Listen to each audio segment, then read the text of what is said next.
part deux, so I was wittering on for more than half an hour, then it suddenly cut out. I think we're just finishing off the graph. We're saying, you know, this increase here only went up. Yeah, how many squares? 1, 2, 3, 3 squares. Whereas, yeah, and how much is that? Not much. It's kind of 0.6. Whereas you can compare it to how many times that is. So some sort of numbers used to justify your trend and the change in the steepness of the graph.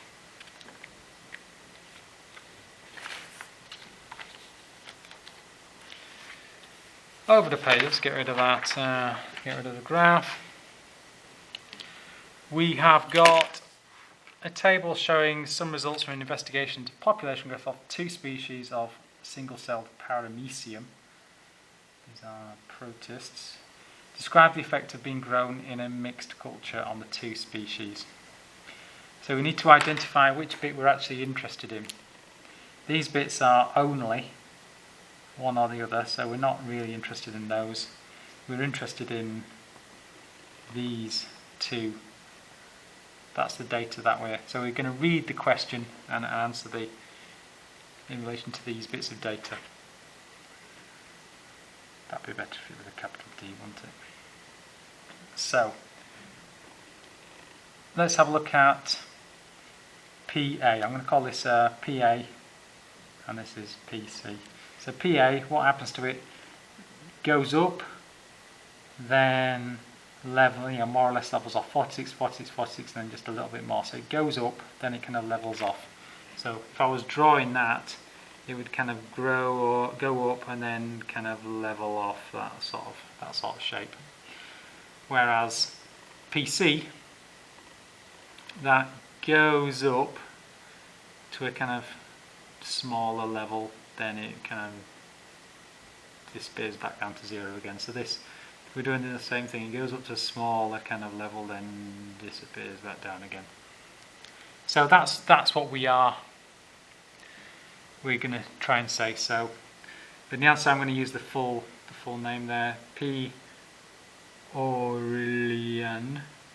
Again, it doesn't matter that we've never met these before. So it increases, then plateaus out. And if you can spell this, then you're brilliant. Then plateau. Whereas the other one, P. caudatum, it increases,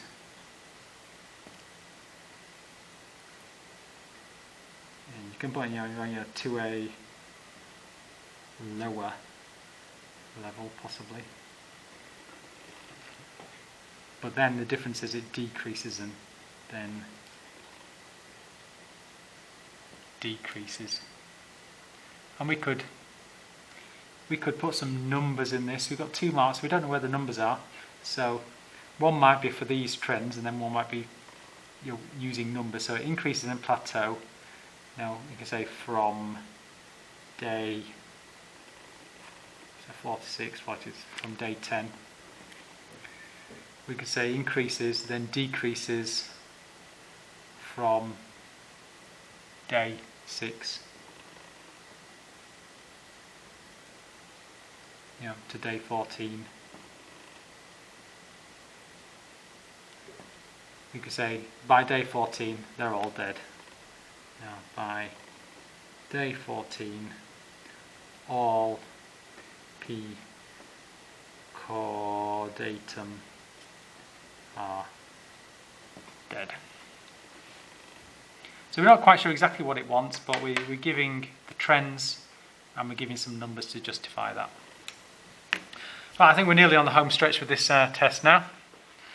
Complete the table by putting a tick if the structure is present and a cross if it's not. So we're definitely going to put a tick or a cross. We're not going to put zeros or leave anything blank. So cell membrane, yes, yes. Cell wall, not in animal cells, but in plant cells. Chloroplast, not in an animal cell, but yes, it's in a plant cell. Cytoplasm, yes in both. Nucleus, yes in both. And a vacuole, but generally not in animal cells, but yes in plant cells. So that would have been the only one that would really give you any sort of confusion. Possibly you might have argued for tiny vacuoles in animal cells, but the rest of it is fine. And so I think these are in pairs, or you get one mistake and then we're going to drop them out there. Over the page, match the following cell structures with their correct description. So cell membrane, let's have a look. Thin structure around the cytoplasm. That sounds like a... And there are ribosomes. Sometimes if you're not quite sure about some of these things, you can leave them and go, right, well, I know about membranes, I know about chloroplasts. I know chloroplasts contain chlorophyll and do photosynthesis. So chloroplasts, well, that's going to be F there. I know about mitochondria and energy, I've done that at GCSE. So that last one's got to be D there. So I'm narrowing it down. And ribosomes are chromosomes. I know some like DNA, that's what I'm sort of thinking there. So where's the DNA in the nucleus? That sounds sensible there. Cytoplasm, granular material or structures, which many, well, ribosomes sound more like structures, and I know they make proteins, so that's going to be E there. And cytoplasm, granular, so not liquidy, but kind of got stuff in it, and it's embedded in the nucleus. The nucleus is embedded in it, so that's going to be A there. And we got there, 30 marks in the end. A couple of small mistakes on the way that we corrected, so that's absolutely fine.